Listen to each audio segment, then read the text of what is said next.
with landing pages, they build them, get them approved, publish, and then just leave. And then few weeks later, someone asks, why did conversation plateau? Yes, as if the page suddenly stopped working one day. But oftentimes, it's not that the product suddenly gets worse. It's the same page, it's trying to talk to startup founder, an enterprise IT head, and a freelancer all at once. Like they all showed up with the same problem. Exactly, it never happens, not even close. So you end up with page that technically correct and emotionally irrelevant to everyone. And that's expensive. Welcome to Boardroom Series. Today, we are getting into something that quietly changing how team think about landing pages in 2026, which is moving from static pages to pages that actually read intent and respond in real time. Because every visitor tells you what they want before they ever fill out a form. You can know what they searched, where they came from, and where they paused on. And still, most brands just ignore all of that. They are still serving one generic page written for a large group of audience, and it seems like they don't know their target audience. Yeah, everyone apparently means no one. And that mismatch shows up in numbers. There are documented cases where personalized landing pages convert up to 202% better. And the reference point I keep coming back to is Netflix. Netflix doesn't show you the same homepage it shows me. Same platform, but what I see is built around what I have watched, what I have skipped, how long I stay on something. Landing page have access to exact same quality of signals. They just haven't been using them. Right, and then Netflix can do that at scale. Isn't because they have 100 designers building 100 versions of homepage.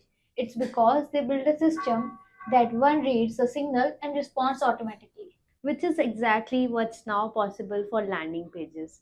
And this is where LLMs comes in, not as a tool you use to write page faster, but as an engine sitting behind the page generating the right copy for whoever just landed.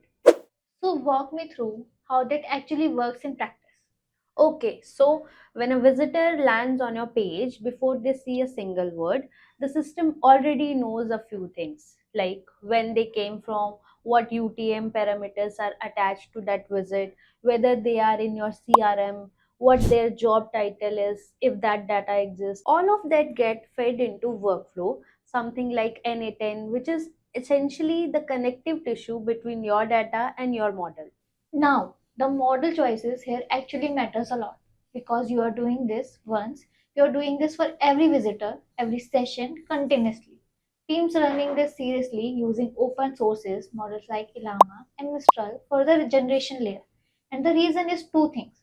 You can fine tune them and actually brand voice so that the output doesn't sound like generic AI wrote it. And at volume, the cost per inference on priority models adds up very fast. Open sources gives you control over both. Which means before any of this is worth building, you need three things clean: your input data, your retrieval layer, the actual segment profile, and messaging stored in that vector DB, and your guardrail, which define what the model is allowed to say, what tone is non negotiable, what it should never touch. Once that in place though, you are not in loop for every variant anymore. The system runs inside the rules you set. And that's when it starts to compound.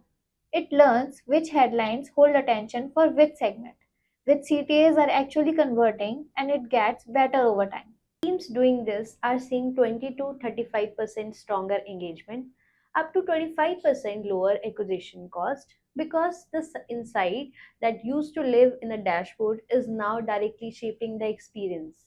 And honestly, that's a shift. You stop writing copy on a timeline and start building something that already knows why someone showed up before they even say a word. That's the Boardroom series. See you in the next episode.